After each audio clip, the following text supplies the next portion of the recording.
Bom dia a todos. Comentava com o Tiago essa semana sobre o culto em inglês. Uma das primeiras ações de Martinho Lutero, quando a reforma começa em Wittenberg, na Alemanha, foi que as chamadas missas passaram a ser celebradas em alemão, no vernáculo, para que todos pudessem entender. E na cidade de Wittenberg haviam vários cultos simultâneos nas igrejas ali da cidade e da região também, mas Lutero manteve um culto em latim. Isso é interessante, porque ele tinha preocupação com a juventude, já que o latim era o idioma universitário, então ele tinha preocupação que a juventude pudesse ter acesso ao latim e, por meio de um culto, uma celebração feita em latim, elas pudessem acostumar o ouvido para, eventualmente, sendo chamadas assim, né, poderem ingressar na universidade. Então, aproveitem nosso primeiro culto hoje à noite em inglês, então estejam lá. Não vai ser muito espantoso o Tiago lá, guys, aquele negócio que ele costuma fazer aqui na igreja, tá? Com sotaque australiano ainda por cima, né? Mas tudo bem. Eu queria recomendar rapidamente 3 livros. O primeiro é esse livro do Jonas Madureira, um grande amigo meu, Curso Discipulado, acabou de ser lançado pela editora Fiel. Não fica chateado por causa do tamanho do livro. Ele é pequeno, mas tem muito conteúdo, um livro extremamente rico sobre um tema importantíssimo que é o segmento de Jesus Cristo. Então, o Newman tem alguns disponíveis ali na livraria, você pode adquirir o Curso do Discipulado. Outros 2 livros que têm a ver com a meditação de hoje de manhã, o que é o Evangelho, do Greg Gilbert, da série 9 Marcas, apresentado pelo D. Carson, e também da série 9 Marcas, o Evangelho, do Ray Ortlund. Então, 2 livros importantes, aqui o Packer que faz a apresentação e aqui o D. Carson que faz a apresentação, 2 livros importantes aí para a gente relembrar questões importantes. Aliás, Rude, o Jonas fala dia 9 de novembro nos Jovens, então quem quiser adquirir o livro dele, vocês podem adquirir, e aí no dia 9 de novembro você pode ali pedir uma dedicatória, o Jonas vai ter alegria em fazer uma dedicatória simples para você e dar alguma atenção ali naquele momento. Então aproveitem a vinda do Jonas, dia 9 de novembro. Qual horário? 5 horas da tarde, 17 horas. Então, ele vai falar aos jovens da nossa igreja aqui. Qualquer informação, procurem o Rude, que ele vai poder ajudá-los aí. Nós estamos tratando, esse ano, de forma alternada, em meses alternados, sobre a igreja que queremos ser. Nós estamos hoje abordando a 7ª marca da igreja que queremos ser. E a 7ª marca é o Evangelho. Nós queremos ser uma igreja em que o Evangelho esteja no centro, o Evangelho seja importante. Eu queria ler com vocês Gálatas, capítulo 1, versos 1 a 9, uma das mais importantes cartas que nós temos no Novo Testamento, e eu vou tentar explicar porquê daqui a pouco, e nós vamos meditar no Evangelho a partir desses primeiros 9 versos da carta de Paulo aos Gálatas. Gálatas capítulo 1, versos 1 até 9. Dessa vez eu não coloquei o texto no nosso PowerPoint, o texto é um pouco maior, mas o esboço está todo aí todo no PowerPoint para vocês acompanharem. Gálatas capítulo 1, versos 1 até 9. Paulo, apóstolo, não da parte de pessoas, nem por meio de homem algum, mas por Jesus Cristo e por Deus e Pai, que o ressuscitou dos mortos, e todos os irmãos que estão comigo, as igrejas da Galácia. Que a graça e a paz estejam com vocês, da parte de Deus nosso Pai e do Senhor Jesus Cristo, o qual entregou a si mesmo pelos nossos pecados, para nos livrar desse mundo perverso, segundo a vontade do nosso Deus e Pai, a quem seja a glória para todos sempre. Amém. Estou muito surpreso em ver que vocês estão passando tão depressa daquele que os chamou na graça de Cristo para outro evangelho, o qual na verdade não é outro. Porém, há alguns que estão perturbando vocês e querem perverter o evangelho de Cristo. Mas ainda que nós, ou mesmo um anjo vindo do céu, pregue a vocês um evangelho diferente daquele que temos pregado, que esse seja anátema. Como já dissemos, agora repito, se alguém está pregando a vocês um evangelho diferente daquele que já receberam, que esse seja anátema. Paulo escreve essa carta por volta de 49 depois de Cristo, um ano depois de ele ter plantado uma série de igrejas em Antioquia de Psídia, Icônio, Listra e Derbe, na região que a gente chama de Galácia do Sul. Essas igrejas foram plantadas durante a primeira viagem missionária do apóstolo Paulo, antes do concílio em Jerusalém, que está registrado em Atos capítulo 15. Paulo escreve essa carta porque algumas pessoas num período muito rápido, mais ou menos um ano, mais ou menos depois que Paulo passou para aquela região, começaram a perturbar aquela igreja com outro tipo de mensagem. Então, o que Paulo faz nessa introdução é, primeiro, se apresentar, resumir qual a mensagem cristã mais básica, ou seja, o evangelho, e levantar um alerta importante para a gente, qual o risco que nós corremos quando a gente muda a mensagem cristã, quando a gente relativiza a mensagem cristã, quando a gente coloca em segundo plano a mensagem cristã. O apóstolo, então, Paulo, começa se apresentando. Paulo é Saulo, o que não deixa de ser ironia, uma forma de Deus mostrar graça ao seu povo, já que Saulo foi o primeiro rei de Israel, e a gente sabe como é que termina a história dele. Agora Deus chama um novo Saulo para ser Paulo, para ser, como ele se identifica aqui, um apóstolo. A palavra apóstolo, que é o título oficial de Paulo, é enviado, ou alguém que foi enviado. E esse é um ponto importante aqui.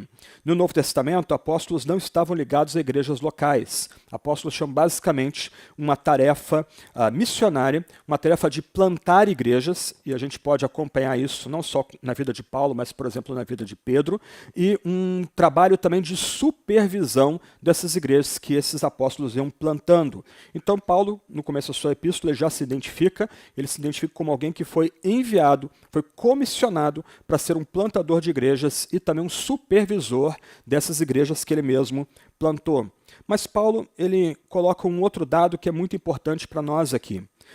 Antes, por que Paulo está se identificando e gastando algum tempo se identificando aqui nesse primeiro verso, e no restante desse primeiro capítulo ele vai falar um pouco da experiência de conversão dele, como é que ele chegou à fé, como é que ele foi comissionado para ser apóstolo.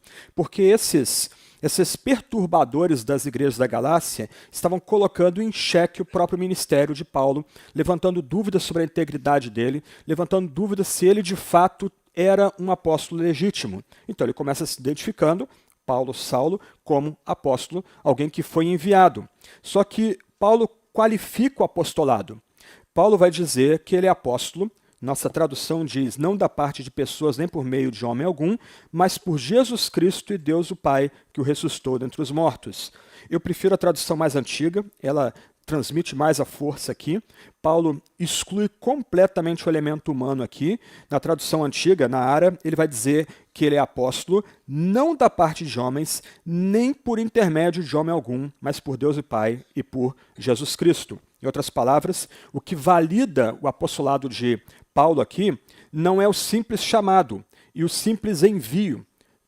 Pastores continuamente são separados e enviados para pastorear igrejas ou para plantar igrejas em outras regiões, em outros países, mas o que identifica o apostolado de Paulo aqui, o que legitima o apostolado de Paulo aqui, é que o próprio Jesus Cristo, não homem, nem homem algum, é que o chama e o que comissiona para ser um apóstolo. Em outras palavras, em última instância, o que torna um apóstolo de verdade é um comissionamento direto de Jesus Cristo. Mais adiante, no capítulo 1, versos 15 e 16, aqui é um eco de Jeremias capítulo 1, versos 3 em diante, Paulo vai dizer que Deus o elegeu, Deus o escolheu antes da fundação do mundo, Deus teve por bem revelar a ele o seu Filho, e ele não consultou outras pessoas. Ele não foi a Jerusalém ir aos apóstolos, mas ele recebeu do próprio Cristo, na Arábia, uma região desértica, o evangelho que ele anunciou aos Gálatas. De cara aqui, a gente anota um ponto muito importante, nós estamos pensando aqui nos mensageiros do evangelho, naqueles que trouxeram ou levaram o evangelho aos Gálatas e trazem o evangelho para nós agora, que o que torna um homem apóstolo não é simplesmente ser enviado, mas ser alguém que recebeu a mensagem diretamente por Jesus Cristo. A gente poderia levantar outras qualificações.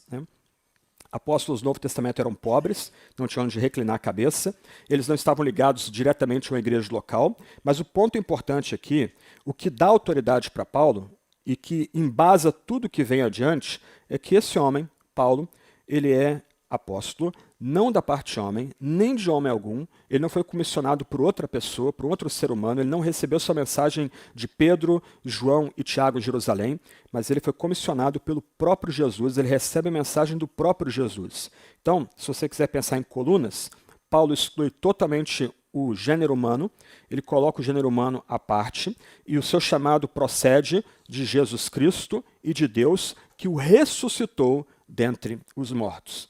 Para nós, essa última expressão, Jesus foi ressuscitado por Deus o Pai dentre os mortos, talvez não tenha o impacto que tinha para aquelas pessoas daquela comunidade. Nós temos algumas ideias curiosas quanto à ressurreição. Nós talvez temos a suposição de que Jesus ele volta à vida como um tipo de espírito, mas o fato aqui é que Deus o Pai empregou todo o seu poder, o mesmo poder que ele usou na criação, para levantar o seu filho dentre os mortos corporalmente.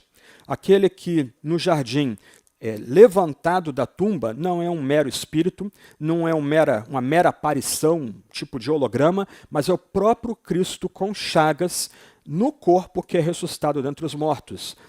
O que Paulo quer mostrar aqui é que ele está falando não de qualquer Messias, mas de Jesus, o especialmente ungido, e que por ter sido ungido foi retirado dentre os mortos por Deus o Pai. O Deus o Pai, o Criador, o mesmo que por sua palavra faz os céus e a terra vir à existência, ele tira o Filho dentre os mortos com igual poder, o que seria surpreendente para o leitor original. E aí Paulo termina essa apresentação sobre esses que anunciam o Evangelho, ele vai dizer aos crentes da Galácia, essas várias igrejas da Galácia, em Antioquia da Psídia, Icônio, Listra e Derbe, que ele está escrevendo não apenas da parte dele, ele não escreve o texto aqui sozinho, mas tudo que ele escreve em Gálatas reflete uma comunidade de fé. No verso 2, no final do verso 2, ele vai dizer que ele, apóstolo, está escrevendo junto com irmãos que estão com ele. Em outras palavras, o evangelho que Paulo vai resumir para a gente e daqui a pouco também vai defender, não é uma percepção isolada dele. Se de um lado ele recebeu essa mensagem do próprio Jesus, foi o próprio Jesus que o instruiu quanto ao que é o evangelho, do outro lado, há uma comunidade que concorda com a mensagem que Paulo transmitiu aos crentes na Galácia. Então, nesses primeiros versos aqui, nós temos uma palavra sobre aqueles que proclamam o Evangelho, os mensageiros do Evangelho, no caso, Paulo e seus irmãos aqui que estão com ele. Paulo é um apóstolo, ele é um apóstolo que foi comissionado não por homem, nem por homem algum, mas ele foi comissionado pelo próprio Deus, o Pai, e por Jesus Cristo, que foi ressuscitado juntamente dentre os mortos. Então essa é a mensagem dos primeiros 2 versos aqui, mas já de cara a gente vê como é que é sério um homem se identificar como apóstolo. A gente não pode banalizar o que significa, o que é ser um apóstolo. Quando alguém que se identifica como apóstolo, a primeira pergunta que a gente tem que fazer então é, você viu Jesus face a face? Você recebeu sua mensagem do próprio Jesus? E essa mensagem, ela está de acordo com a mensagem que outros companheiros que seguem o Evangelho têm anunciado? Então, os primeiros 2 versos também têm algumas lições importantes para a gente aqui, mas eu não posso explorá-la. Eu quero focar mais na parte seguinte aí. Nos versos 3 a 5, Paulo começa então a falar do conteúdo do Evangelho. Um ponto importante aqui é que durante muito tempo se entendeu que o que Paulo está vindicando em Gálatas é a justificação pela graça recebida pela fé somente. Ok, isso talvez tenha sua razão de ser, mas o que nós precisamos entender aqui é que a justificação, assim como outras dádivas que nós recebemos, não são o Evangelho. Paulo está defendendo outra coisa aqui, não os benefícios que vêm do Evangelho, mas o próprio Evangelho. E aí nos versos 3 a 5, Paulo ele delineia para a gente o que é de fato o Evangelho. Isso é que torna mais preocupante o que está acontecendo nas igrejas da região da Galácia. Aqueles homens e mulheres que 1 ano antes haviam recebido o Evangelho com tanto fervor, Paulo vai dizer mais adiante que eles estavam prontos a arrancar os seus próprios olhos e oferecê-los para Paulo, quando ele prega o Evangelho para eles. Eles não estão repudiando ou reinterpretando um benefício do Evangelho. Eles estão repudiando o próprio Evangelho ao dizer que ele não é suficiente, é necessário agregar outros elementos para o Evangelho, porque o Evangelho por si só não tem poder para nos desarraigar desse mundo mal e perdoar os nossos pecados. Mas eu estou me adiantando aqui. Qual é o conteúdo do Evangelho? Versos 3 a 5. Por hora eu vou só expor a passagem, depois eu vou dar uma tentar reorganizá-la, por assim dizer, tentar sistematizar os pontos aqui. Mas Paulo começa dizendo que nós recebemos graça e paz da parte de Deus, nosso Pai, e do Senhor Jesus Cristo. A graça e paz são um benefício que vem do Evangelho, um duplo benefício que vem do Evangelho. O significado das palavras e a ordem delas aqui é importante. Graça primeiro e depois paz. Graça é um dom imerecido. Graça é uma dádiva imerecida. Graça é algo que nós, em absoluto, não merecemos e não temos como fazer nada para merecer. E paz aqui é mais do que ausência de guerra. Paz aqui é estabilidade. Paz aqui é um tipo de prosperidade que vem da parte do Evangelho. Então, graça e paz são benefícios dados por Deus, nosso Pai, e pelo Senhor Jesus Cristo. Benefícios, o Evangelho. Mas a gente não chegou ainda ao Evangelho. O Evangelho tem a ver com Jesus e o que ele fez. Mas o fato aqui que Paulo mostra para a gente que essa graça e essa paz procedem de quem? De Deus, e é interessante ele colocar Deus como nosso Pai aqui. Ele destaca esse elemento carinhoso que há em Deus, esse elemento de amor paterno que há em Deus, e agora a gente tem que entender, tem que olhar toda a expressão, né, do Senhor Jesus Cristo. Jesus, Josué, é a forma grega para o nome próprio Josué. Jesus é o Deus que salva, ou é aquele que traz a salvação da parte de Deus. Esse Jesus é o Cristo, isto é, ele é o Messias, é o especialmente ungido, aquele separado. E esse Senhor, esse Jesus Cristo, esse que traz a salvação de Deus para nós, ou foi ungido para trazer a salvação de Deus para nós, ele é Senhor. Isto é, ele comanda todo o cosmos. Ele é o rei de todo o cosmos. Ele comanda, ele detém sobre si o poder sobre todo o cosmos e sobre toda a existência. Deus o Pai e nosso Senhor Jesus Cristo nos dão graça e paz. Se a gente voltar no verso 1, Paulo vai dizer que ele é apóstolo, não da parte de, na tradução antiga, de homem, nem por meio de homem algum, dois lados. Do outro lado, graça e paz procedem de Deus e de Jesus. Uma dupla exclusão, uma dupla exclusão, uma dupla ênfase. O ser humano não é nada, Deus e Cristo são tudo. Nós não recebemos nada por sermos seres humanos. Paulo, então, se vocês notarem, verso 1, ele coloca de um lado o ser humano, o seu chamado não veio da parte de homem, nem por meio de homem algum. Do outro lado, duas vezes, se vocês notarem, verso 1 e depois verso 3, por meio de Deus nosso Pai e do Senhor Jesus Cristo vem graça e paz. Em outras palavras, Paulo exclui o ser humano de qualquer fonte de bênçãos e de graça, e ele entende que tudo que nós recebemos de dádiva procede de Deus nosso Pai e do Senhor Jesus Cristo.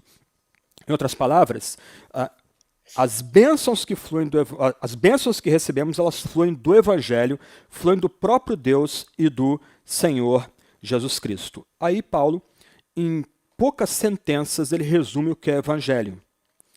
Ele fala desse Senhor Jesus Cristo, o qual entregou a si mesmo pelos nossos pecados, para nos livrar desse mundo perverso, segundo a vontade de nosso Deus e Pai.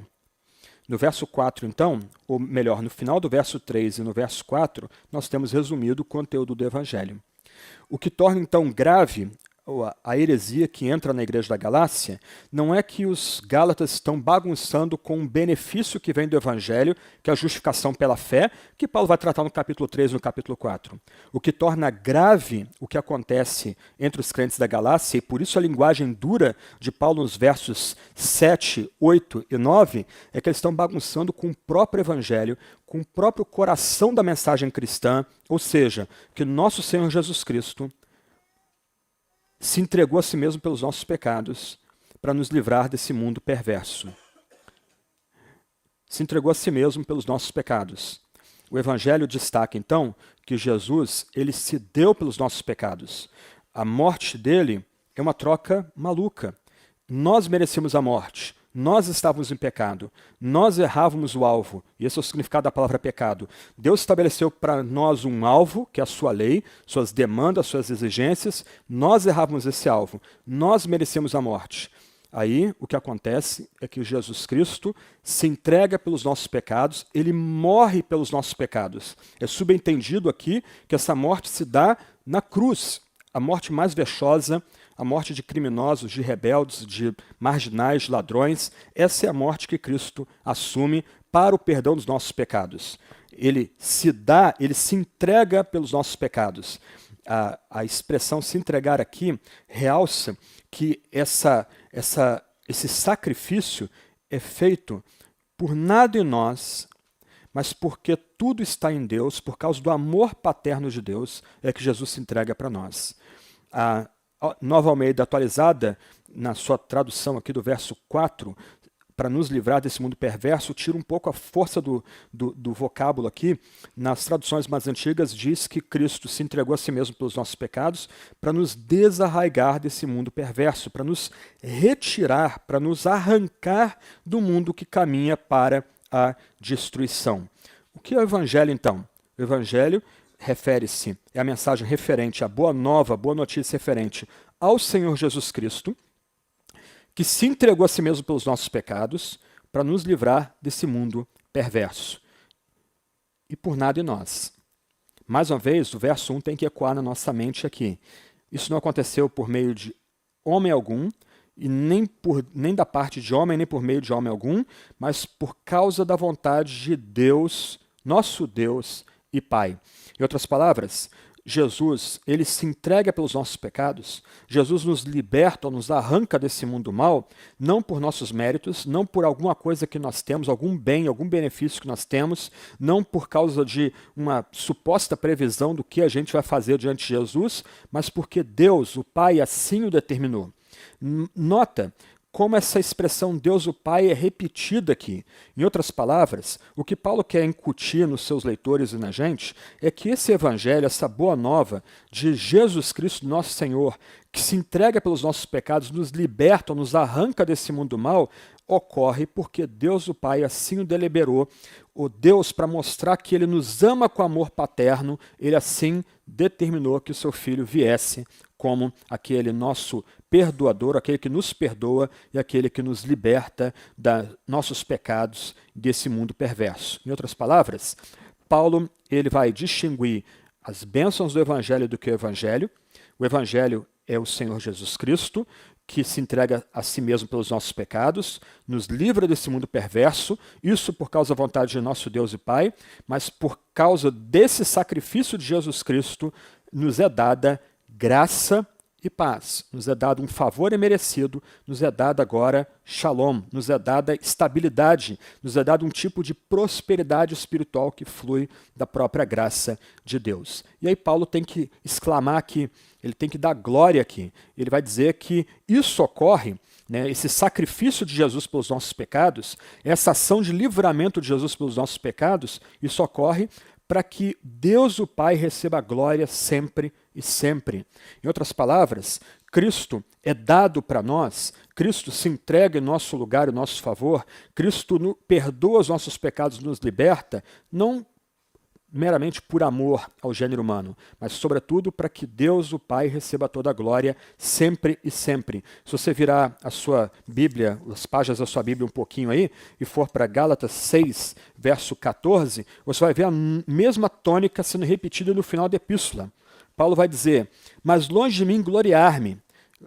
Eu não quero cantar vantagem, Paulo diz. Se eu tiver que cantar vantagem, eu vou me gloriar na cruz de nosso Senhor Jesus Cristo, pelo qual o mundo está crucificado para mim e eu estou crucificado para o mundo. É curioso que aqui a glória é dada somente a Deus o Pai, mas Paulo encerra a sua epístola dando glória ao Filho pela sua morte da cruz e pela união do apóstolo e pela união de todo aquele que crê com Jesus Cristo e Jesus Cristo crucificado. Então, meus irmãos e irmãs, a gente tem que ter em mente aqui o que é o Evangelho. O Evangelho não é a graça, não é a paz. O Evangelho não é um status eclesiástico como apostolado. O evangelho não é a própria igreja, os irmãos que estão com Paulo, mas o evangelho é o Senhor Jesus Cristo, que se entrega a si mesmo pelos nossos pecados e nos livra desse mundo perverso, segundo a vontade de nosso Deus e Pai, e foi ressuscitado dentre os mortos. Isso é o evangelho. Cristo é o evangelho. Mas não é, mais uma vez, não é qualquer Cristo. Não é o Cristo curandeiro, não é o Cristo da mensagem da prosperidade, não é o Cristo um revolucionário social ou Cristo das ideologias que a gente tem em nosso meio, mas é Cristo, o nosso Senhor Jesus Cristo, que se entregou a si mesmo pelos nossos pecados, para nos livrar desse mundo perverso, segundo a vontade de nosso Deus e Pai, e que foi ressuscitado dentre os mortos. E aí Paulo, versos 6 a 9, vai usar uma linguagem muito dura contra quem está mudando essa mensagem. Mais uma vez, a justificação pela fé é explicada pelo apóstolo na epístola, que é o tema central, talvez um dos temas centrais da reforma. Só que o que está em jogo aqui não são as bênçãos que fluem do evangelho, é o próprio evangelho. Se alguém mexer no evangelho, fatalmente vai bagunçar as bênçãos que fluem do evangelho para todo aquele que crê. Então, a gente começa a entender a linguagem dura de Paulo quando começa a entender que o que está acontecendo na Galácia é que o próprio evangelho está sendo bagunçado. Provavelmente ele está sendo bagunçado por um grupo chamado pelos eruditos de judaizantes. Esse grupo, provavelmente composto por judeus convertidos e por gentios também convertidos, eles começaram a ensinar que não bastava crer no evangelho, que é Cristo morto pelos nossos pecados, que nos arranca desse mundo mau e foi ressuscitado dentre os mortos. A gente tem que fazer algumas obras, por assim dizer.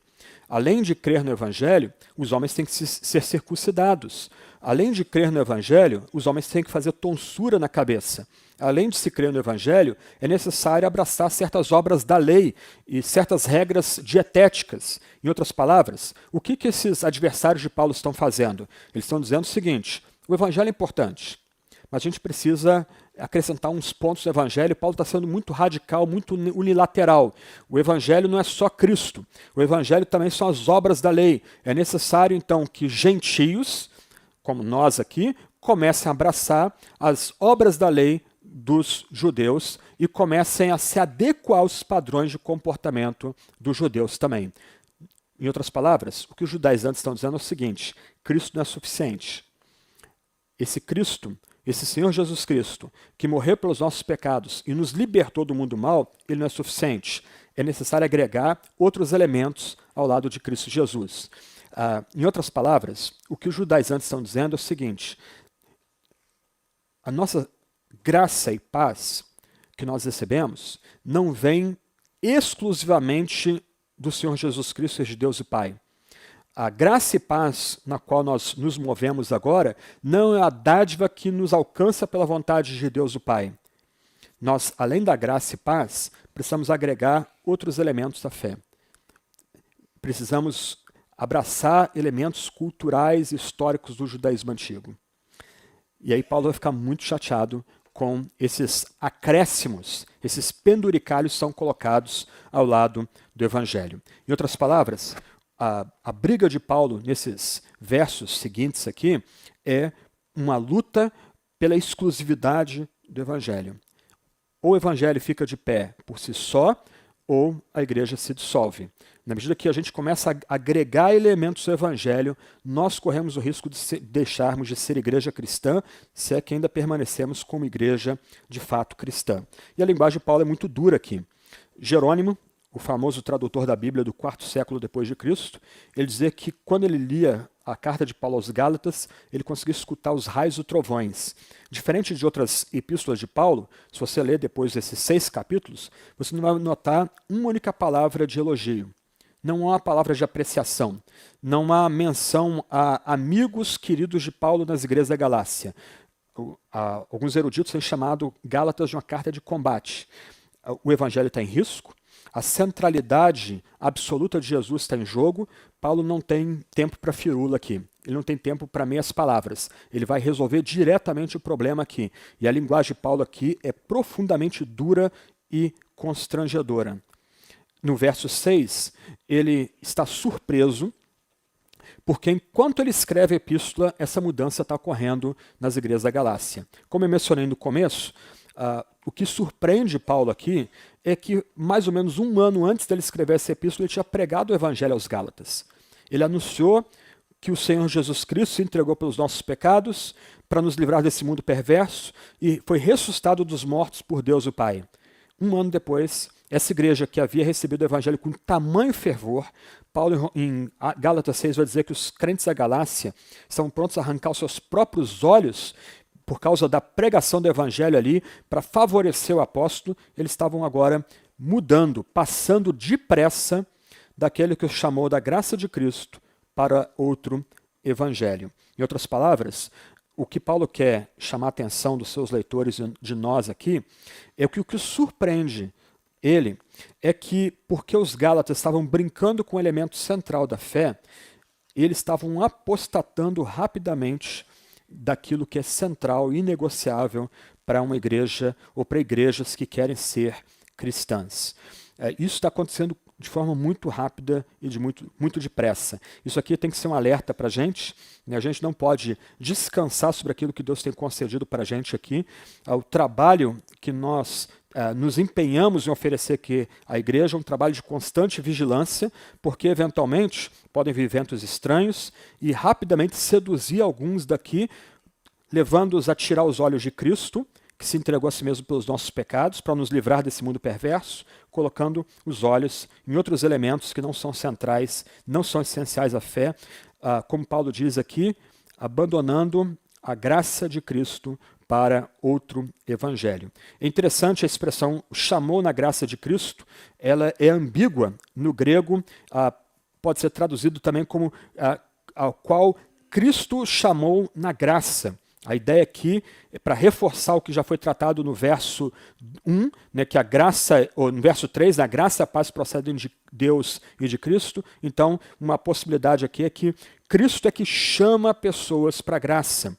A ideia aqui de chamar nos remete aqui àquela obra espiritual em que Deus envia o seu Santo Espírito, tirando as escamas de pecado dos nossos olhos, mudando nossa mente, nossa forma de entender a Bíblia e o mundo, tira o nosso coração de pedra e nos dá um coração de carne, ele grava a sua mensagem na nossa carne e agora a gente pode receber essa graça que vem de Deus. É interessante esse destaque, o chamou na graça, nos chamou para esse favor imerecido. Mais uma vez, a graça é uma dádiva, nós não cooperamos com a graça. Se você notar, o ponto aqui é que os judaizantes entendiam que eles precisavam ajudar a Jesus. Não bastava crer que Jesus morreu pelos pecados e nos liberta desse mundo mau e ele ressuscitou dentre os mortos. Não, é preciso agregar outros elementos a essa fé em Jesus e na sua obra. É necessário, então, circuncisão, é necessário tonsuras, é necessário regras dietéticas, é necessário participar de festas religiosas importantes. Qual o ponto aqui? Olha, Jesus não é suficiente, a gente precisa fazer alguma coisa. Jesus fez a parte dele, a gente precisa fazer a nossa. Jesus atravessou a metade da ponte, a gente tem que atravessar o resto da metade da ponte. É graça, graça de Cristo.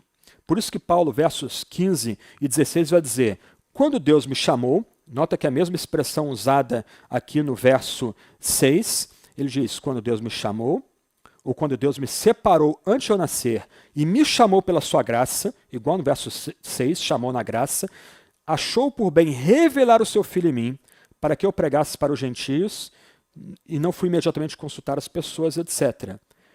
O que Paulo fez aí nos versos 15 e 16? Nada. Quem operou foi a graça. Quem operou foi Cristo.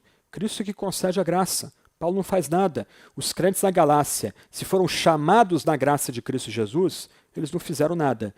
Cristo fez tudo e os atraiu para esse reino onde eles receberam graça e paz. Aí, versos 6 e 7, Paulo vai fazer um jogo de palavras que se perde no português. Ele diz, estou muito surpreso em ver que vocês estão passando tão depressa daquele que os chamou na graça de Cristo Jesus para outro evangelho, qual na verdade não é outro. Essa primeira expressão, outro, no final do verso 6, é heteron. A gente não precisa quebrar muita cabeça para entender o significado aqui da palavra. Ele está dizendo que ele está surpreso que os crentes da Galácia foram seduzidos para um heteron evangelion, um evangelho diferente, que não é um evangelho outro numericamente. Qual o ponto aqui? Provavelmente os judaizantes, semeando discórdia nessas igrejas, estavam dizendo, mais uma vez, Paulo foi muito radical, afirmando a exclusividade de Cristo, a salvação somente por meio de Cristo. Ele foi muito unilateral. Nós estamos complementando o evangelho aqui, nós estamos dando um outro ângulo que não foi coberto. Nós estamos dando uma outra ênfase. E Paulo vai dizer, de jeito nenhum, esses judaizantes não estão ensinando uma outra mensagem parecida com a minha. Eles estão ensinando uma outra mensagem radicalmente diferente da minha. A mensagem de Paulo, exclusividade da obra de Cristo. Cristo é absolutamente central. Quem é Cristo e o que ele fez na cruz do Calvário. Quem bagunça com isso vai bagunçar com os benefícios que vêm também de Cristo. Justificação, graça e paz. E aí quem bagunça com Cristo é anátema. Quem muda o evangelho, quem ensina o evangelho de outro tipo, uma mensagem de outro tipo, esse tal é anátema. A linguagem de Paulo aqui é absolutamente constrangedora, né? Aqueles que estão perturbando os crentes da Galácia estão pervertendo o evangelho de Cristo. Então, ainda que nós, ou mesmo um anjo do céu, pregue a vocês um evangelho diferente daquele que temos pregado, que esse seja anátema. Como já dissemos e agora repito, se alguém está pregando a vocês um evangelho diferente daquele que já receberam, que esse seja anátema. A palavrinha anátema aí é uma palavra bem pesada. A palavra significa maldito, significa cortado na presença de Deus. Algumas pessoas querem talvez suavizar o impacto dessa expressão, dizer que pessoas que estão semeando um outro tipo de mensagem devem ser excluídas da comunidade, devem ser excomungadas da comunidade. Mas essa palavra não é usada dessa forma em outros textos do Antigo e do Novo Testamento. Na verdade, o pano de fundo dessa palavra do Antigo Testamento significa que quem está bagunçando o Evangelho, quem está bagunçando com a centralidade absoluta de Cristo, da sua obra redentora e perdoadora na cruz, esse tal já prova ou já está debaixo da ira de Deus, já foi cortado, por assim dizer, da presença misericordiosa e graciosa de Deus. Gente, o ponto aqui é muito sério. Paulo ele está focando toda a nossa atenção naquilo que é mais básico para a nossa fé, que é o Evangelho. Boa nova, boa notícia, de que pela vontade de Deus o Pai, o Senhor Jesus Cristo foi dado a nós para nos perdoar pecados, para nos libertar desse mundo mal, por isso o Filho foi ressuscitado entre os mortos. Quem modifica essa mensagem, quem acrescenta elementos a essa mensagem, esse tal é anátema, esse tal é maldito, esse tal já está debaixo da ira de Deus. Então, presta atenção, quando você gasta tempo ouvindo pregadores heréticos, mensagens que bagunçam esse evangelho, pessoas que tiram, não importa a quantidade de seguidores que eles tenham, não importa quão elevado esses pregadores, esses mestres sejam, como Paulo mesmo diz aqui, mas se eles tiram a centralidade da cruz de Cristo, na mensagem deles, o Senhor Jesus crucificado, para perdoar nossos pecados, para nos libertar desse mundo mal, ressuscitado, não é absolutamente central, não é o crivo pelo qual tudo mais é julgado, então esses tais são anátema, esses tais são malditos. Para recorrer a uma imagem de desenho animado, esses já estão mesmo falando com terno e gravata, igrejas lotadas, milhares de seguidores, eles falam com a nuvenzinha carregada em cima deles, cheio de trovões, prontos a serem derrubados sobre eles. Eles são malditos, eles são anátema, eles foram cortados da própria presença de Deus. Eu só estou explicando a passagem. Olha a passagem. Olha o verso 3, 4 e 5. Isso é o que Paulo coloca diante de nós aqui, é aquilo que é absolutamente central à fé cristã. Paulo não está colocando aqui só as dobradiças da porta para a gente. Paulo está colocando a porta inteira para a gente. Se nós somos igreja evangélica, igreja das boas novas, se nós somos uma igreja protestante, uma igreja cristã, o Cristo crucificado, o Senhor Jesus Cristo crucificado, por causa dos nossos pecados, para nos libertar desse mundo mal, ressuscitado ao terceiro dia, precisa ser absolutamente central. Todos os outros benefícios vêm da mensagem correta, da boa nova anunciada de forma correta, que Cristo é o Senhor Jesus, que Ele se entregou pelos nossos pecados, que Ele nos liberta desse mundo de perdição e que Ele foi ressuscitado dentre os mortos. E esse Jesus é Filho de Deus, é o eterno Filho de Deus. Quem bagunça com isso é cortado da presença de Deus, é anátema, é entregue à condenação divina já desse lado da existência. Então, mestres, professores, párocos, clérigos, etc., que negam que Jesus tem a Deus como Pai, que negam a centralidade do sacrifício de Jesus, que negam o senhorio de Jesus, que negam que Jesus morreu para perdoar os nossos pecados, todos os nossos pecados, que negam que Jesus nos liberta, nos desarraiga desse mundo mal, que negam que Jesus foi ressuscitado entre os mortos, esses tais são anátemas. E pregadores, pastores, gente ligada às igrejas cristãs, que não torna essa mensagem central, o crivo pelo qual tudo mais na igreja é julgado, eles estão errando, eles correm muito seriamente o risco de serem considerados pelo próprio Deus anátema. O que torna tão séria o ponto aqui é a forma de Paulo se expressar. Não importa quem ensine outro evangelho, um hétero-evangelho, um evangelho diferente. A pessoa pode ter o diploma que for, ela pode ter a expressão, a popularidade que for, ela pode ter as roupas que forem, ela pode ter o destaque que for, pode ser até um outro anjo do céu ou até alguém do colégio apostólico. Se ele muda o evangelho, esse é maldito, esse já foi cortado da presença de Deus. Então, uma igreja que é cristã precisa ter a cruz de Cristo como absolutamente central. E a tumba vazia como absolutamente central. Uma igreja que quer ser evangélica de fato, precisa que ela seja centrada em Cristo, morto pelos nossos pecados, Cristo que nos desarraiga desse mundo mal, que é o Senhor, que é o Messias e que ressuscitou dentre os mortos. Então, uma igreja que é evangélica, não é evangélica porque ela tem o nome na placa, porque ela é assim há 200, 300 anos, 100 anos, etc. Uma igreja é evangélica porque ela destaca o Senhor Jesus Cristo, que se entregou pelos nossos pecados, que nos liberta desse mundo mal e foi ressuscitado dentre os mortos. E ai de quem bagunça essa mensagem que é imutável. Olha o destaque no verso 7. Esse é o evangelho de Cristo. Ai de quem bagunça a boa nova sobre Cristo. Ai de quem modifica essa mensagem a respeito de Cristo. Esse tal é anátema, esse tal é maldito. O verso 10, eu não ia cobrir o verso 10, mas eu acho interessante tocar nele aqui bem rapidamente. Paulo vai dizer, por acaso eu procuro agora o favor das pessoas ou o favor de Deus? Ou procuro agradar pessoas? Se eu não estivesse procurando agradar pessoas, não seria servo, escravo de Cristo.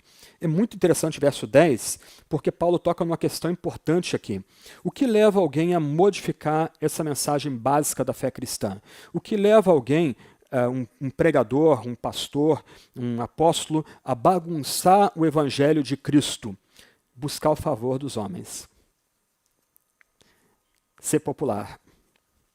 Atrair seguidores. Por isso que Paulo vai dar 2 vezes glória a Deus o Pai e glória a Cristo, que foi crucificado e com o qual o próprio apóstolo também foi crucificado. Então, uma das motivações que levam pessoas a bagunçar o evangelho, a retirar a Cristo e sua obra na cruz e a tumba vazia do centro da fé e da igreja que se diz cristã, não é vaidade intelectual, não são razões desse nível, mas é buscar cair nas graças das pessoas, ser alguém popular. Porque o evangelho por si só, ele já é escandaloso, já é ofensivo. Caminhando para o final, eu queria resumir, então, o ponto de Paulo e tentar reler a passagem. Paulo, no verso 4, vai falar da necessidade que nós temos do evangelho. Nós somos pecadores. Ele vai dizer no verso 4 que o Senhor Jesus Cristo entregou a si mesmo pelos nossos pecados. Então, anunciar pecado não é parte do evangelho. O evangelho é necessário porque somos pecadores. E a palavra pecado tem seu significado mais básico como errar o alvo. Deus estabelece um alvo para a gente, Deus nos dá a sua lei como um padrão moral para nós não conseguimos cumprir essa lei, nós quebramos essa lei externamente, também internamente no nosso coração, somos todos pecadores. Porque somos pecadores, nós necessitamos de uma boa nova, de uma boa notícia de Deus para a gente, que é o significado do Evangelho. Então, anunciar pecado não é parte do Evangelho. Quando nós falamos do pecado, nós estamos criando o espaço para mostrar que pessoas precisam do Evangelho. Se Deus o Pai é completamente santo, como ele pode ter amizade, como ele pode ter comunhão com a gente, que nós somos todos pecadores? Deus não pode mudar. Nós não conseguimos mudar nós mesmos. A gente está preso numa armadilha, num problema que a gente não tem como resolver. Porque Deus é absolutamente santo, é direito dele exterminar todos nós, mandar todos nós juntos para o inferno. E a gente iria dando glória a Deus para o inferno por causa da retidão da justiça dele. Mas Deus resolveu o problema que a gente não tem como resolver. Ele nos deu o Evangelho. Ele deu de si mesmo o seu Filho. O melhor que ele tinha, ele deu para nós. O Filho. Isso ocorre não porque ele previu algum mérito, alguma coisa boa na gente, mas porque ele assim deliberou enviar o Filho do amor dele para morrer pelos nossos pecados, para nos libertar desse mundo mal, mas também para ressuscitar o seu Filho dentre os mortos. Então, um ponto importante aqui é que a gente precisa falar do pecado. Se a gente não consegue entender o nosso estado de miséria diante de Deus, a gente também não aprecia o Evangelho. Igrejas que apostam em mensagem de autoajuda, de estímulos à autoimagem, etc. e tal, não são igrejas que vão destacar Cristo como centro dessa comunidade. Não vão destacar a cruz como centro da mensagem dos cânticos da oração dessa comunidade. Mas, na medida que a gente entende quem nós éramos na presença de Deus, o Evangelho brilha para a gente. E a gente consegue dar glória a Deus o Pai e glória ao Filho pelo que Deus fez, o que Deus determinou fazer em Jesus Cristo. Né? A gente nunca pode perder de vista que o Filho se entregou a si mesmo pelos nossos pecados, para nos livrar desse mundo perverso, segundo a vontade de nosso Deus e Pai. E aqui nós entramos no cerne do Evangelho. O Evangelho é o Senhor Jesus Cristo. Ele é essa boa nova, ele é essa boa notícia. E esse Senhor Jesus Cristo, as palavras já delineiam quem é o Jesus que nós temos em mente aqui. Não é um rabi, não é um curandeiro, não é um revolucionário, mas é o Messias, o especialmente ungido, aquele que é o Senhor nosso do cosmos. Esse Jesus Cristo se entregou a si mesmo pelos nossos pecados para nos livrar desse mundo perverso. Esse é o cerne da mensagem cristã.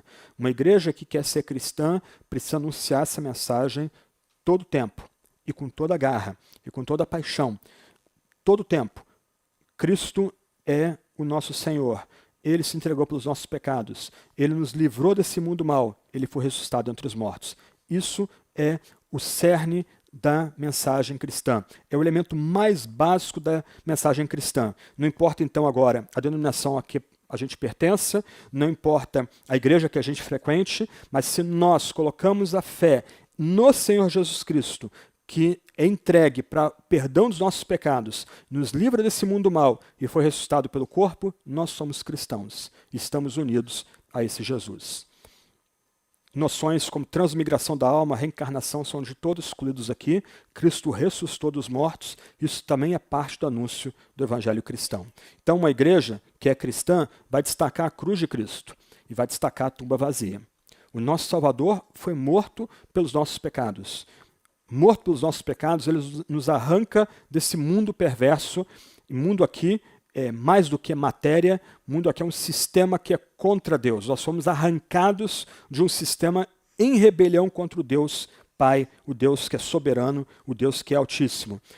E uma igreja que é cristã vai destacar essa tumba que está vazia. Esse que morreu pelos nossos pecados para nos libertar do mundo mal, ele foi levantado dentre os mortos. Ele, na sua morte, matou a morte. Esses elementos, então, a morte substitutiva de Cristo e a ressurreição de Cristo são os elementos constitutivos do Evangelho. Quando a gente vai falar, então, para amigos e amigas sobre a fé, a gente não deve gastar tempo falando sobre nossa igreja. Quão boa nossa igreja é, ou quão agradável pode ser o tempo que a gente passa aqui, quão bacana é o lugar onde nós cultuamos. Não, nossa conversa é a respeito de Jesus Cristo, que é Senhor, que morreu pelos nossos pecados, que nos desarraiga, nos liberta desse mundo mal e foi ressuscitado dentre os mortos. Plínio, um conselheiro do imperador Trajano, no segundo século depois de Cristo, ele tenta descrever para aquele imperador quem eram os cristãos. Então ele fala das mulheres cristãs que, lavando roupa, não conseguiam parar de falar de um certo Cristo. Elas estavam evangelizando. Nós chamamos pessoas, então, não para serem membros da Igreja da Trindade. Espera-se que elas se tornem membros como consequência da centralidade do Evangelho em nosso meio. Nós chamamos pessoas para virem a Jesus Cristo, ter um encontro pessoal com Jesus Cristo, que é Senhor, que se entregou pelos nossos pecados, que nos liberta desse mundo de dor e que ressuscitou dentre os mortos. E aí a gente tem as consequências, os benefícios que vêm desse encontro salvador com a pessoa de Jesus. Graça e paz. É interessante, mais uma vez, notar que Paulo exclui totalmente o papel dos seres humanos nessa equação aqui. A gente não faz nada. Isso não vem da parte de homem, nem por meio de homem algum, mas todos os benefícios que Cristo recebeu ou ganhou pelo seu sacrifício na cruz, vem a nós por causa da vontade de Deus, o Pai e do Senhor Jesus Cristo. Lutero dizia que era casado com a Epístola de Gálatas, e nessa epístola, que ele comentou 2 vezes, ele escreveu 2 comentários na Epístola de Gálatas, ele vai destacar que quando a gente é confrontado com o Evangelho, o único órgão ativo que nós temos são os ouvidos. Mais nada. Não entra na equação nossa vontade, que é cativa ao pecado, não entra na equação nossa razão, que está maculada, entenebrecida pelo pecado, nem mesmo o coração, afetos, emoções, que estão endurecidos para com Deus, mas Deus e Cristo estão no centro. E por pura graça, nós somos atraídos, nós somos chamados a Jesus, não por causa de méritos, não por causa de obras, mas por causa da própria vontade de Deus, o Pai. Diante disso, a gente só pode lembrar do antigo hino: em nada ponho a minha fé, senão na graça de Jesus, no sacrifício remidor, no sangue do bom Redentor. A minha fé e o meu amor estão firmados no Senhor. O que é o Evangelho? O Evangelho é a mensagem a respeito do Senhor Jesus Cristo, que se entregou a si mesmo pelos nossos pecados, nos livrou desse mundo perverso e foi ressuscitado dentre os mortos. E por causa desse Evangelho, Deus o Pai recebe toda a glória e Deus o Filho recebe toda a glória. 3 aplicações para nós terminarmos aqui. A primeira aplicação é: confie no Evangelho. Corra para Jesus. A igreja é importante, é necessário a gente cultuar com irmãos e irmãs. É bom ter a comunhão de irmãos e irmãs, sobretudo em tempos difíceis. É gostoso brincar com irmãos e irmãs, se descobrir parte de uma família em que elementos como etnia, poder financeiro, sexo, tudo isso é abolido, mas coloque sua fé no Senhor Jesus Cristo. Confie no Senhor Jesus Cristo. Eu não sei como você chegou aqui hoje, eu não sei se você já teve um encontro com Jesus, mas se você sente o peso dos seus pecados, corra para Jesus. Coloque sua fé em Jesus. Descanse em Jesus. Eu te garanto, vai ser a melhor coisa que você vai fazer na sua vida. Porque você vai experimentar perdão dos pecados. Você vai experimentar a libertação desse mundo mal. Você, colocando de outra forma aqui, você consegue colocar sua cabeça no travesseiro ao final do dia em paz? Você consegue dormir com a consciência leve? Esse é um privilégio de quem confia em Jesus Cristo. Esse é um privilégio de quem descansa em Jesus Cristo. Corra para Jesus. Coloque sua fé em Cristo. Busque em Jesus o perdão dos seus pecados. Busque em Jesus a libertação desse mundo mal. Seja encantado com a glória de Deus e com a glória de Cristo. Se você busca beleza, te garanto, não tem nada mais bonito do que Deus o Pai e do Senhor Jesus Cristo. Se você gosta de obras de arte, gosta de teatro, cinema, você vai avaliar esses elementos com graus alternados de beleza. Olha, isso aqui é bonito, isso aqui é muito bonito, isso aqui é belíssimo. De onde vem essa nossa intuição de que nem tudo que há no mundo é igualmente belo, que algumas coisas são mais belas do que outras? Elas provêm do fato de que Deus o Pai e Deus o Filho são cheios de glória. São o ser totalmente majestoso, aquele ser mais belo que há. Então você busca a beleza? Corra para Cristo. Descanse em Jesus. Você vai ter beleza, mas também vai ter perdão dos pecados e libertação desse mundo mal. Confie em Cristo. Coloque sua fé em Cristo. Não em mim, não em Tiago, não nessa comunidade, mas em Cristo. Todos nós aqui somos carentes desse Cristo. Todos nós aqui professamos fé nesse Cristo. Então corra para Ele, busque a Cristo com todas as suas forças, se agarre a Cristo crucificado pelos seus pecados e para libertar você desse mundo mal. Segundo ponto, medite em Cristo. Irmãos e irmãs, é até difícil comunicar isso, mas nada tem mais sabor do que esse Cristo. Comida é gostosa, brincar é gostoso, ter boas amizades é gostoso, ter uma boa esposa, um bom marido, ter filhos é gostoso, mas nada tem mais sabor do que Jesus. Então medite em quem Cristo é. Encha sua mente, seu coração com a glória desse Cristo e com a glória de Deus o Pai. Reflita sobre o que Deus determinou fazer enviando seu Filho para perdoar os nossos pecados e para nos libertar desse mundo mal. Gaste tempo pensando em Jesus. Gente, o que são 3 horas que nós passamos aqui comparados à semana toda que nós temos? 168 horas, 3 horas. Isso aqui é literalmente uma ilha no meio do oceano. Daqui a pouco a gente é tragado por problemas, dificuldades. Como é que nós nos mantemos lutando com dignidade, vivendo bem, vendo vidas bonitas lá fora? Saboreando quem é Cristo, meditando em quem é Cristo, desfrutando da glória de Deus o Pai por sua livre vontade ter enviado Cristo para morrer pelos nossos pecados e nos libertar desse mundo mau, desse mundo de dores e de vergonha. Pregue Cristo. Anuncie Cristo. Não fala da nossa igreja, não precisa falar da nossa igreja. Anuncie Jesus. Se Tiago, eu, Daniel, Felipe e outros têm feito alguma coisa aqui, é por causa de Cristo. Então não precisa falar da gente. Fale de Cristo. Comunique Cristo para as pessoas. Eu tenho amigos católicos, eles não gostam de evangélicos. Ok, fale de Jesus. Abra o credo para eles, que é um ponto comum para nós aqui. Fale de Cristo como está no credo. Chame essas pessoas a Cristo, para que elas venham a ter perdão dos pecados, não por uma distribuição mecânica de elementos dados numa missa, mas porque eles agora têm um encontro vivo com Cristo, que morreu pelos nossos pecados, para nos libertar do mundo mau, mundo perverso. Comunique Cristo, anuncie Cristo, fale de Cristo o tempo todo. Todos os outros pontos da nossa doutrina estão subordinados a esse Senhor Jesus Cristo, que foi enviado pela vontade de Deus o Pai para nos salvar, para nos perdoar e que foi ressuscitado dentre os mortos também por Deus o Pai. Então, proclame Jesus, fale de Jesus. E por último, repudie tudo que não é evangelho. Não dê likes, não dê ibope, não perca tempo com o que não é evangelho. Nossa vida é muito curta. Quem consegue acrescentar 1 centímetro à sua altura? Nossa vida é curta, a gente não tem domínio sobre nossa vida. Então não gaste tempo com aquilo que não é evangelho, repudie aquilo que não é evangelho. Deixa os especialistas brigarem, gastarem tempo com heresias, com distorções da fé, com o esvaziamento que é feito de Cristo, só para vocês saberem, né? Se você quer que um livro encalhe, destaque Cristo no livro. É uma vergonha, mas é verdade. Livros sobre o Espírito Santo vendem um bocado.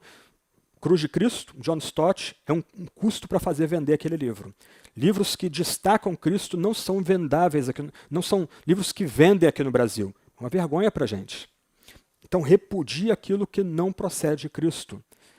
Se afasta de pessoas que colocam sua fé e a ênfase da sua vida em outro que não Cristo, que é crucificado, foi crucificado pelos nossos pecados e que nos arranca desse mundo mal e foi ressuscitado por meio de Cristo. Você acha que eu estou sendo muito duro? Mas olha o que Paulo diz. Se alguém prega um evangelho diferente, que seja anátema. Se alguém está pregando a vocês um evangelho diferente daquele que já receberam, que seja anátema. Essa pessoa já foi cortada da presença de Deus. Essa pessoa tem o juízo de Deus sobre si, no mesmo momento que ela está falando de uma outra mensagem que não o evangelho centrado em Jesus. Aí, para terminar, olha o que Paulo diz aí. É um sermão de Natal, né? Acho que a gente vai pregar assim no Natal, né? Mas Lutero está pregando no Natal, em Filipenses, e olha o que ele diz. O guarda de um bordel público é menos pecador que o pregador que não entrega o verdadeiro evangelho, e o bordel não é tão ruim assim como a igreja do falso pregador. Isso surpreende?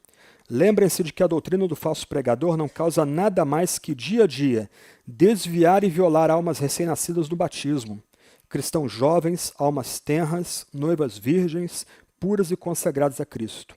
Considerando que o mal é feito espiritualmente, não fisicamente como num bordel, ninguém observa, mas Deus está incomensuravelmente descontente. Lutero não tem papa na língua. Lutero não é um moralista. Lutero entende que o evangelho é absolutamente central. O evangelho centrado em Jesus é completamente central para a vida da igreja. E quando pessoas bagunçam esse evangelho de Cristo, eles estão cometendo um pecado pior do que um dono de bordel. Isso é escandaloso? Ok, quem está no bordel pode ser salvo. Mas se um falso pregador ensina outra mensagem, de outro tipo de evangelho, ele não só se torna anátema, como ele desvia pessoas do próprio Cristo. Logo, não há como haver perdão de pecados, libertação desse mundo mal. Não há como haver renovação e restauração para aqueles que escutam esse falso pregador. Eu queria terminar orando com vocês e eu queria terminar essa oração de forma diferente. Vocês podem ficar de olhos abertos. Eu vou terminar depois com a bênção, né? Mas eu vou ler a primeira parte e eu queria que vocês lessem a resposta à oração, as duas linhas que estão abaixo da oração. Mas eu queria que a gente lesse bem forte, ok? Vamos fazer um teste primeiro? Ler todo mundo junto essas duas últimas linhas aí? Certamente a palavra da cruz é loucura para os que se perdem, mas para nós que somos salvos, ela é o poder de Deus. Ok, eu vou ler a oração, vocês escutem como oração de vocês, e a gente vai ler bem forte essa última frase, e depois eu despeço a gente com a bênção. E agora te damos graças, porque Cristo é o nosso sacrifício pascal. É o Cordeiro que tirou o pecado do mundo. Pela sua morte venceu a morte, e ressuscitando restaurou-nos a vida. Portanto, com os anjos e os arcanjos, e a multidão dos santos céus, te damos graças e adoramos com inegável alegria, louvando-te para sempre, dizendo: certamente a palavra da cruz é loucura para os que se perdem, mas para nós que somos salvos, ela é o poder de Deus. Que a graça do nosso Senhor Jesus Cristo, que o amor de Deus Pai, que as consolações do Santo Espírito sejam com todos vocês, em toda essa semana. Amém